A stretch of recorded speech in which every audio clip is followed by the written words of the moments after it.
मेरे हाथ में ये एक वोल्टेज बूस्टर है, पर ये चीज़ सुनकर शायद आपको थोड़ा हैरानी होगी कि ये सर्किट वोल्टेज को बूस्ट करता है आरएफ फ्रीक्वेंसी की मदद से। दोस्तों नॉर्मली जो वोल्टेज बूस्टर सर्किट हम लोग यूज करते हैं उसमें ट्रांजिस्टर को हम लोग सेल्फ ऑसिलेटिंग मोड पर डालते हैं, लेकिन यहाँ पर जो ट्रांजिस्टर का फ्रीक्वेंसी रहेगा इसमें आरएफ फ्रीक्वेंसी का जो डिपेंडेंसी है उसी की वजह से वोल्टेज को बूस्ट हम लोग करेंगे। और इस आरएफ फ्रीक्वेंसी के अंदर मीडियम वेव फ्रीक्वेंसी भी आता है, तो हम लोग इसे थोड़ा ट्यून करके एएम रेडियो स्टेशन भी सुन सकते हैं। और दोस्तों ये कमाल का चीज बनाने के लिए आप लोगों को एक छोटा सा टोराइड की जरूरत पड़ेगा, एक फेराइट टोराइड। उसके अंदर 28 गेज का एनामेल कपलर को बीच में से बेंड करके 909 टर्न मार का एक ट्रांसफार्मर हमें बनाना पड़ेगा। और दोस्तों क्योंकि यहाँ पर हम लोग रेडियो फ्रीक्वेंसी को थोड़ा सा ट्यून करके एएम फ्रीक्वेंसी को सुनने वाले हैं, तो यहाँ पर हम लोग को एक वेरिएबल कैपेसिटर की जरूरत पड़ेगा जिसका वैल्यू 0 to 250 पिकोफैराड होना चाहिए। उसके बाद दोस्तों हम लोग एक BC 547 ट्रांजिस्टर को लेंगे और उसमें हम लोग एक 100 किलो ओम का रेजिस्टेंस को कलेक्टर से बेस की ओर लगा देंगे ताकि हमारा ट्रांजिस्टर बायस हो सके। अब मैंने इस सर्किट के साथ एक 10 mm का एलईडी को भी लगा दिया है और इसमें हम लोग एक 1.5 वोल्टेज के बैटरी से पावर सप्लाई देंगे और हमारा ये एलईडी 1.5 वोल्टेज के बैटरी से डायरेक्टली नहीं चलेगा।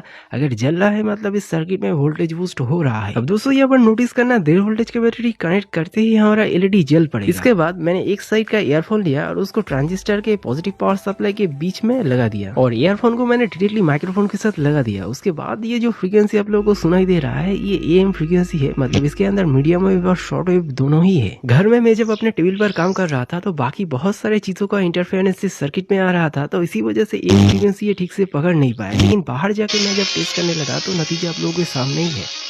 तब तक सीज कर दीजिए।